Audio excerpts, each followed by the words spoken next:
Students, हम जानेंगे कि चंद्रमा चमकता क्यों है। Why does the moon shine. Okay students, ये एक बहुत ही इंटरेस्टिंग क्वेश्चन है जो हर किसी के दिमाग में आता है। हम सभी जानते हैं कि चंद्रमा के पास अपना लाइट नहीं है, तो ये फिर चमकता कैसे है, how it shine. Okay students, ये हमारे लिए जानना बहुत ही इम्पोर्टेंट है। आपने रात को देखा होगा स्टूडेंट्स कि जो चंद्रमा है वो हमें बहुत ही चमकीला दिखाई देता है, उससे सनलाइट आता है और अर्थ पे चारों तरफ प्रकाश फैला देता है। It spread lights everywhere. Okay students, तो ये जो सन है आखिर क्यों रिफ्लेक्ट क्यों चमकता है।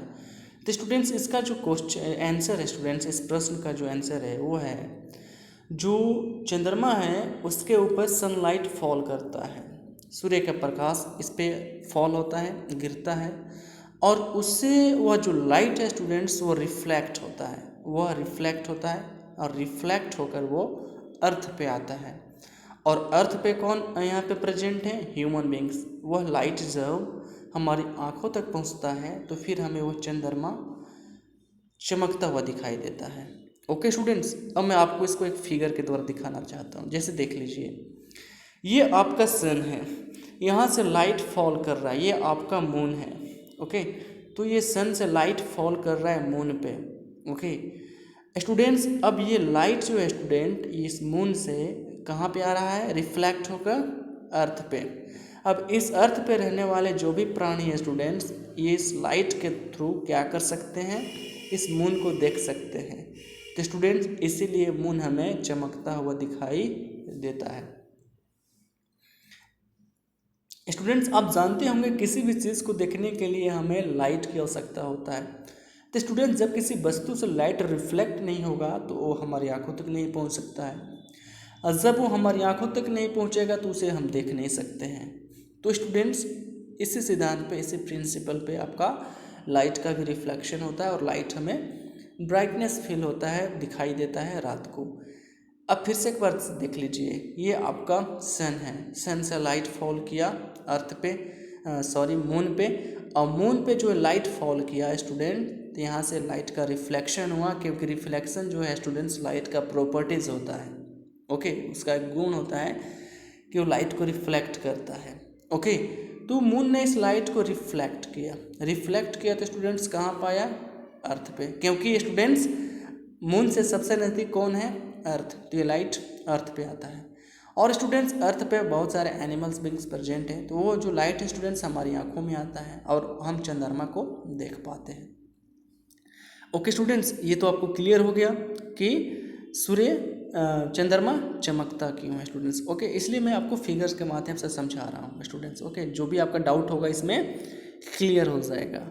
ओके, अब स्टूडेंट्स हम जानेंगे कि चंद्रमा क्या है, what is the moon. Students, आप जानते हैं कि जो आपका जो चंद्रमा स्टूडेंट्स वो क्या है? नेचुरल सैटेलाइट है, a large rock that orbit a planet.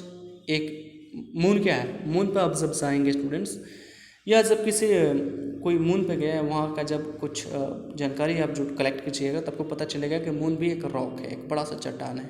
Okay, तो स्टूडेंट्स, इसका भी एक ऑर्बिट है, जो ऑर्बिट यानी क्या, इसका भी एक पाथ है, रास्ता है, जिस रास्ते पे पृथ्वी के चारों तरफ चक्कर काटता है।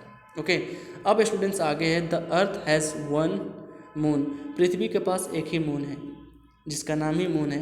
ओके स्टूडेंट्स, तो मून को नेचुरल सैटेलाइट भी कहा जाता है, क्योंकि सैटेलाइट आपका दो होता है, natural satellite and artificial satellite. Okay students, तो अर्थ के पास सिर्फ एक ही सैटेलाइट है जिससे मून कहा जाता है। मून ऑर्बिट प्लैनेट्स, यानी कि प्लैनेट्स जो होते हैं स्टूडेंट्स, जो ग्रह होता है। ओके, तो जिस तरह से प्लैनेट्स का ऑर्बिट होता है, कैसा ऑर्बिट होता है? सूर्य के चारों तरफ घूमने के लिए एक पाथ होता है, उसी पाथ को ऑर्बिट कहा जाता है। उसी तरह से मून के पास भी ऑर्बिट होता है, जिस ऑर्बिट पे, जिस पाथ पे वो प्लैनेट के चारों तरफ चक्कर लगाता है। ओके स्टूडेंट्स, अब देखिए, देखते हैं आगे हम, plants orbit the planets orbit the sun. वही चीज़ आपको यहाँ समझाया गया है, जिस तरह से प्लैनेट का ऑर्बिट होता है सन के लिए, उसी तरह से मून का ऑर्बिट होता है आपका प्लैनेट के लिए। ओके स्टूडेंट्स, ये आपका क्लियर हो गया। मून भी क्लियर हो गया। मून एक नेचुरल सैटेलाइट है, या आप बोल सकते हैं moon is the small heavenly bodies than planet. Planet से एक छोटा हेवनली बॉडीज होता है, और मून के पास अपना कोई लाइट नहीं होता है। ओके, और मून जो साइन होता है, चमकता है, वो किसकी वजह से होता है? रिफ्लेक्शन की वजह से होता है, क्योंकि उसके सरफेस पे जो लाइट फॉल होता है वो रिफ्लेक्ट होकर पृथ्वी पर आता है। पृथ्वी पर रहने वाले जीव प्राणी उस लाइट से उस चंद्रमा को चमकते हुए देखते हैं। ओके स्टूडेंट्स, अब हम कुछ फैक्ट्स के बारे में बात कर लेते हैं मून से रिलेटेड।